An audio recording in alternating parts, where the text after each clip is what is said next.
द्रुमा भूमि चिंतामणि गणमयी तोयमृतम् कथा गानं नाट्यं गमनमपि वंशी प्रियसखी चिदानन्दं ज्योतिः परमपि तदास्वाद्यमपि च स यत्र क्षीराब्धि श्रवति सुरभिभ्यश्च सुमहान् निमेषार्ध्याख्यो वा व्रजति न हि यत्रापि समयः भजे श्वेतद्वीपं तमहं इह गोलोकमिति यम् विदन्तस्ते सन्त क्षितिविरलचारा कतिपये।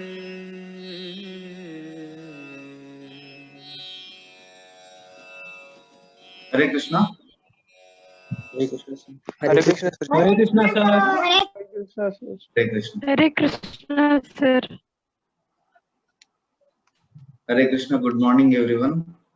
I welcome all of you for today morning our meditation session. So I would like to share a small story with all of you today.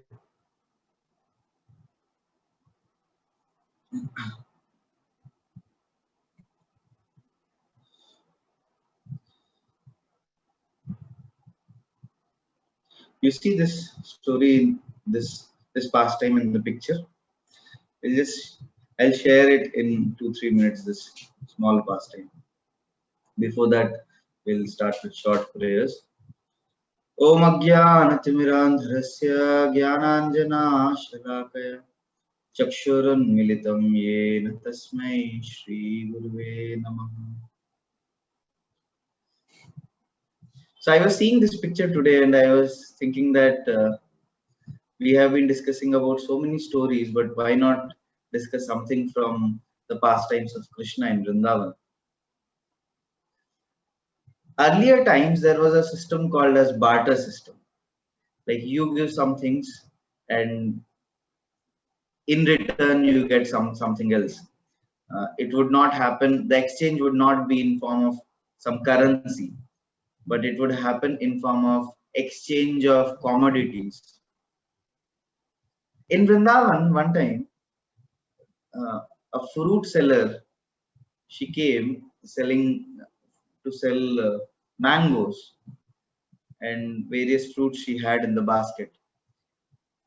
And Lord Krishna, who was a very, very small, tiny, tender boy, he came running from his home and he came to the fruit vendor lady and brought few tiny grains of rice in his hand.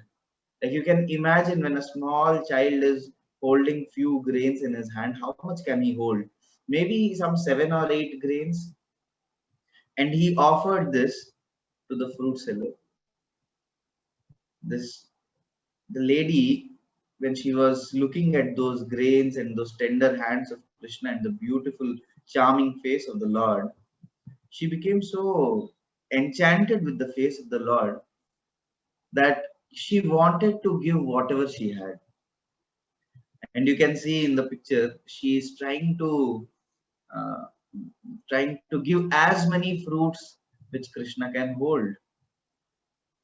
And Krishna was taking all these fruits and he was thinking that what is the devotion of this lady, that I have hardly given anything to her, just few grains, that too they were all falling apart on the street, but this lady wants to simply love and serve me. She wants to give me so many fruits. So Krishna became so pleased with the devotion of this lady who was selling these fruits. You know, when she gave all the fruits, whatever were there in the basket, she gave everything to Krishna. And it is explained in Srimad Bhagavatam that she carried the entire basket back to her home so that she can fill more fruits and so that she can come again to Gokul and again she can give all the fruits to Krishna. Because the form of Lord had enchanted her so much that she simply wanted to serve him. And when she went back home, Lord Krishna, who is the most grateful personality, he saw that this lady gave me fruits and did not accept anything from me. So when the lady went back to her home, she noticed that the entire basket in which the fruits were there, now it was filled with jewels, rubies, diamonds, and everything. If any one of us were there, we would have thought that, oh my God, thank you so much. Do you know what the lady was thinking? Krishna is pleased with these fruits. He is not pleased with these jewels. So what is the use of these jewels? Can I go and give it to Krishna to please him? I cannot. So put, she unloaded all the jewels in a corner of the house and filled it with more fruits, and ran back to the Lord to give more fruits. This is devotion.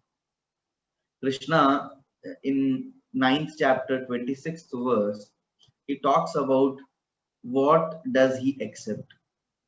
The Supreme Lord, who is filled with all opulences, who is the husband of the goddess of fortune, who is the Anantakoti Brahmanda Nayak, who is the controller of all universes. He doesn't need our skills, our talents, our money, but he simply wants our love. He simply wants our devotion. And actually, chanting of Hare Krishna is a prayer to the Lord, asking him to engage us in his service. We simply want to love and serve the Supreme Lord. That is the prayer of chanting. So chanting actually is the most selfless prayer in the entire creation. So this simplicity of devotion is explained in this shloka, which I will recite now. Patram pushpam phalam toyam yo me bhaktya prayachati tadaham bhakti uparitam ashnami prayatatmanaha patram pushpam phalam toyam yo me bhaktya prayachati tadaham bhakti uparitam ashnami prayatatmanaha patram pushpam phalam toyam yo me bhaktya prayachati tadaham bhakti uparitam ashnami prayatatmanaha. In this shloka, if you see what Krishna is saying, he is simply pleased by an offering of a leaf, patram, some water, a small flower, or a fruit. So patram pushpam phalam toyam. But actually, this is not what pleases Krishna. Krishna is pleased by the act of devotion, by the bhakti in our offering. You have seen, like, whenever people go to Ganges, they take that water of Ganges in their hands and again put it back in Ganges. Now, someone may ask, what is this kind of practice? What is the use of taking water from Ganges and again putting it back in it? But there is difference between the water you took from Ganges and the water you offered back in the Ganges. What is the difference? You actually added your own love and devotion and your prayer in that water, and then you are offering it back. So Ganges is accepting our own devotion. So similarly, in this shloka, 2 times the word bhakti is used. This shows that Krishna is actually hungry for love. Prem ke bhuke. So we can all express our love by chanting of the holy names. So let's chant today with this mood that we want to actually love and serve